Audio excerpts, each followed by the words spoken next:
How's it going, everyone? Today, we're just going to get into some very basic beginner tips and information for beginning your journey in Diablo 4.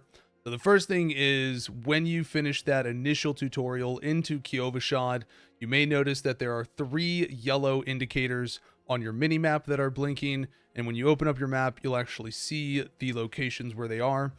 These are 3 different possible campaign stories that you can begin right then. So you don't actually have to do the Fractured Peaks campaign first. You can go and do one of the campaign storylines from one of the other regions. However, there are minimum level requirements on those zones, so you may want to level up a little bit first in Fractured Peaks before going into those other zones, but you do not have to do the campaign in a specific order. However, the game does have it set up for you to progress naturally into each of those zones if you just follow the campaign from the beginning in Kyovashad. Now, the main cities, Kyovashad as an example, are going to have a variety of key NPCs for you to utilize.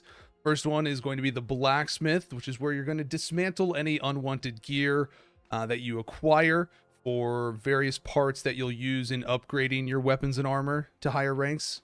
Keep in mind that every rank that you increase on your gear, the material cost will change and will go up. So you obviously need more and better materials at the higher levels of improvement that you go on your gear. There's the Jeweler, which is where you're going to combine any of your lower tier gems and then make them into a higher tier version of themselves, as well as where you're going to upgrade your accessories and be able to put sockets onto gear additionally. Then there's the Enchanter, which is where you'll be able to extract any aspect powers off of existing legendary gear that you don't want and imprint that aspect onto a new piece of gear, as well as being able to imprint any aspect powers that you've gotten from dungeons. Keep in mind the extracted aspect powers that you take off of a piece of gear.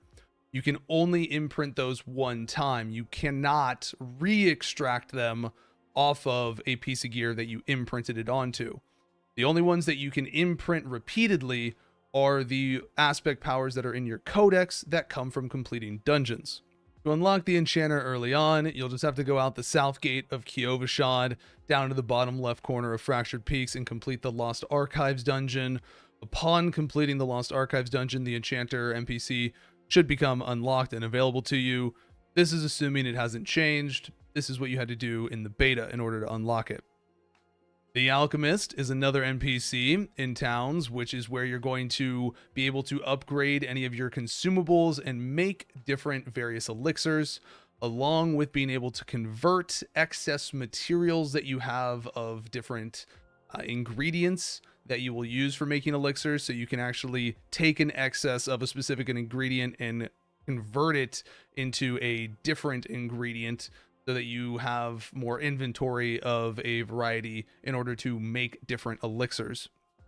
There's also the Gambling Vendor, which is where you're going to spend your obols currency from completing various events in game. You'll use this vendor primarily in the end game for rolling for legendaries. I don't recommend using obols early on to try and get legendaries, as they have a very low chance and you're going to replace that gear very frequently overall. I would suggest buying keys early on to unlock the, locked chests that you find throughout the world as you're running around. Now, there's also the regular armor and weapon vendor, but their stuff is usually really bad and overpriced. Main purpose I found for them in the beta, at least, was just selling them extracted aspect powers for very large amounts of gold. Throughout your journey in Sanctuary, you'll come across Altars of Lilith that many of you are already very familiar with. These give you bonus stat attributes that unlock across all of your characters. These are incredibly important for that reason alone, but even more so in the later zones, there will be some statues that will also grant you Paragon points. So you really want to make sure that you are collecting your statues of Lilith, your Altars of Lilith, as you are coming across them throughout your journeys. There will also be a variety of events in the world that will happen. They are usually marked by an orange circle on your map. These events will have a particular objective for you to complete, which upon completing the objective, a chest will spawn and give you rewards with loot. This is where you will primarily acquire obols from, which, as we said earlier, you use for the gambling vendor.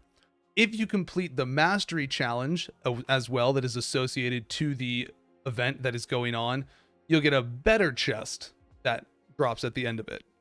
Additionally, you'll also find random cellars and caves throughout the world that essentially function as quick little mini dungeons with mobs stored inside of them. Sometimes these will have the previously mentioned events inside them as well, so they're also really good quick activities for getting obols.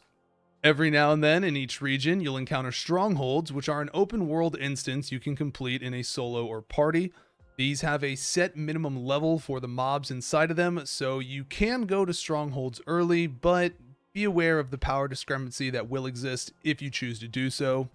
Each stronghold will have an objective event for you to complete in order to cleanse the stronghold. Upon cleansing the stronghold, it unlocks as a small town for you to be able to use. It'll have some of those NPCs that we mentioned earlier, but not all of them. This can also sometimes unlock additional dungeons for you to do, which may have had a specific aspect power that you were wanting. Speaking of those aspect power dungeons, each dungeon that you come across has a aspect power unlock associated to it. Some are general powers, while others are class specific. Completing a dungeon will unlock that aspect power for you to use at the Enchanter as many times as you want. The powers from dungeons always imprint at their lowest shown value. So if you want a higher value of that aspect power, you got to get it as a drop. It will not be a higher level for the one that comes from the dungeon. Lastly, all of these activities that we've just talked about that you're able to do count towards your Renown completion. Renown is a multi-staged reputation unlock that requires World Tier 3 unlocked for you to fully complete it. This is a very important thing to make sure that you are doing, as it does give you additional skill points as well as Paragon points. So make sure that you are doing side activities as you're going through each of the respective regions. That's going to wrap up our basic beginner tips and info for you all. Thank you so much for watching. I hope you enjoyed the video. If you did, be sure to drop a like and subscribe. If you have any questions, hop on over to our Twitch channel at twitch.tv/Zav. Catch us while we're live, and we'll be happy to answer any questions that you have. Take care and have a good one.